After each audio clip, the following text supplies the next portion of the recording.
Comparing the effects of blows.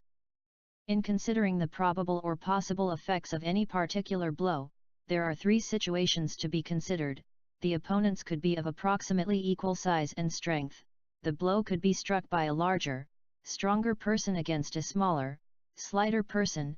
The blow could be used to defend against a larger, heavier assailant. There could be dramatic differences of effect in these different situations. Some examples follow. 1,2,3 In the three photos the identical open hand slash is used and it is delivered to the identical target onto the bridge of the nose. 1. The two people shown are about equal in size and build. The probable effects of this blow would be pain, possible bleeding, and disorientation. Blurred vision might result temporarily. Permanent or serious injury is unlikely. 2. When the identical blow is delivered by a larger, heavier person against a smaller, lighter individual, there is a greater possibility of serious or permanent injury. Because of the more favorable angle at which the blow is delivered to the target, because of the greater force delivered to the target, and because of the presumably greater vulnerability of the person being struck, all of the effects described for photo 1 are present, but to a considerably greater degree. In addition, there is a possibility of breaking the nasal bone and even the possibility of brain damage. Brain damage would not result from fracture of the nasal bone but from shock force of a blow to the head. A sufficiently forceful blow to any part of the head could cause brain damage. 3. A smaller, slighter person strikes the identical blow at a larger, heavier individual. The blow is the same as that shown in photos 1 and 2, but the small person hits at an awkward angle and would have difficulty reaching the target in the relationship illustrated here. The probable effects of a full force blow in this instance would be quite different from the probable effects of the same blow illustrated in photo 2.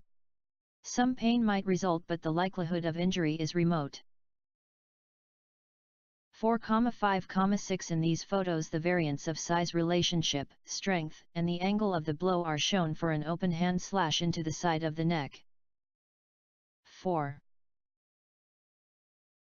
When opponents are of equal size and build, the edge of hand blow struck into the side of the neck might stun and disorient. Depending on the force of the blow, there is a possibility of numbing the arm. A sufficiently forceful blow could cause unconsciousness and possible convulsions. When the same blow is delivered at a smaller person by a larger adversary, there is greater probability of unconsciousness resulting. A sufficiently powerful blow could transmit shock force via the neck bones to result in brain damage, and there is a possibility of irreversible damage to the carotid artery. 6. A forceful blow struck by the smaller individual against a heavier, stronger, larger adversary would result in pain and possible disorientation. The probability of injury is remote. Weapons. The possible and probable effects of blows as they are described in this text refer to weaponless hand and foot blows. If a stick, bludgeon, baton, or any other weapon or implement were used, the effects of the blow would be radically different. There would be a considerable increase in the degree of pain, the likelihood of injury, the seriousness of the injury, and, if the blow were struck at a vulnerable area, a higher risk of fatality.